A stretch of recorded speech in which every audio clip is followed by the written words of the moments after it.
नमस्कार, primes TV देख रहे हैं आप। आपके साथ मैं हूं पूनम। चलिए रुक करते हैं खबरों का। साचेत कस्बा साचेत में श्री राम जानकी मंदिर परिसर में चल रही 7 दिवसीय श्रीमद् भागवत कथा के चौथे दिन गुरुवार को कथावाचक परम पूज्य पंडित दीनबंधु दास जी महाराज वृंदावन धाम द्वारा भागवत कथा ने प्रसंग सुनाया। वामन अवतार व राजा अम्बरीश का प्रसंग, श्री कृष्ण जन्म व नयनाभिराम झांकी पर भाव विभोर हुए श्रद्धालु परम पूज्य गुरुदेव पंडित दीनबंधु दास महाराज जी ने वामन अवतार का प्रसंग सुनाया। राजा अम्बरीश और दानवीर राक्षस राज बलि की भी कथा सुनाई। इस दौरान भगवान के वामन अवतार का प्रत्यक्ष दर्शन उपस्थित लोगों को हुआ। भगवान के वामन अवतार के रूप में बाल स्वरूप में मनमोहक छवि वाले बालक को देखकर लोग मंत्रमुग्ध हो गए। परम पूज्य गुरुदेव पंडित दीनबंधु दास महाराज ने श्रीमद् भागवत कथा के माध्यम से लोगों में भगवान के प्रति भक्ति का संचार करने का प्रयास किया। उन्होंने राजा अम्बरीश के विषय में बताया कि उनका मन सदा के लिए श्री कृष्ण के श्री चरण कमलों में लगा हुआ था।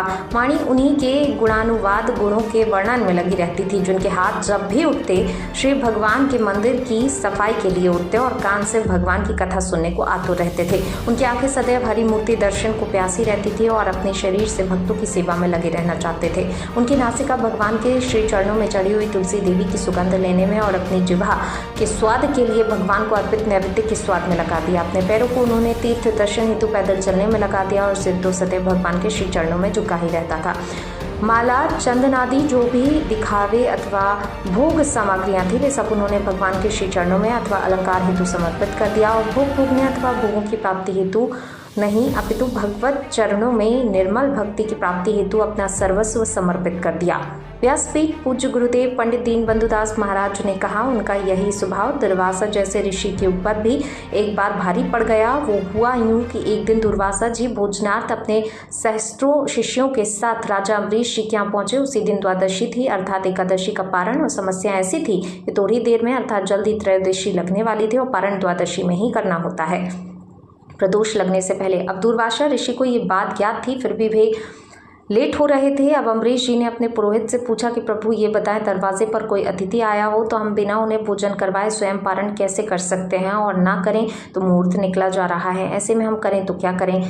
वही कथावाचक पूज्य गुरुदेव ने श्री कृष्ण जन्म की भी कथा सुनाई। नंद घर आयो भयो जय कन्हैया लाल की जैसे बधाई गीतों पर पूरा पंडाल पीले वस्त्रों में भक्तजन नाचते गाते नजर आए। ये नजारा श्री कृष्ण के जन्मोत्सव कथा श्रीमद् भागवत कथा में चौथे दिन गुरुवार को कर्मयोगी भगवान कृष्ण का जन्मोत्सव बड़े आनंद के साथ मनाया गया। कंस के कारागार में भगवान कृष्ण का जन्म हुआ। भगवान कृष्ण जन्मोत्सव में नन्हे बालक ने भगवान कृष्ण का रूप धारण कर उपस्थित श्रद्धालुओं का मन मोह लिया। सभी ने कृष्ण जन्म का आनंद लिया। बच्चों पर नृत्य करते, पुष्प वर्षा कर मिठाइयां बांटी। उन्होंने बताया, जब जब पृथ्वी पर कोई संकट आता है, दुष्टों का अत्याचार बढ़ा, तो भगवान अवतरित होकर संकट को दूर करते हैं। भगवान शिव और भगवान विष्णु ने कई बार पृथ्वी पर अवतार लिए। भक्तों की पुकार पर दैत्य दानवों के संहार के लिए भगवान स्वयं धरती पर प्रकट हुए और दुष्टों का हर युग में संहार किया।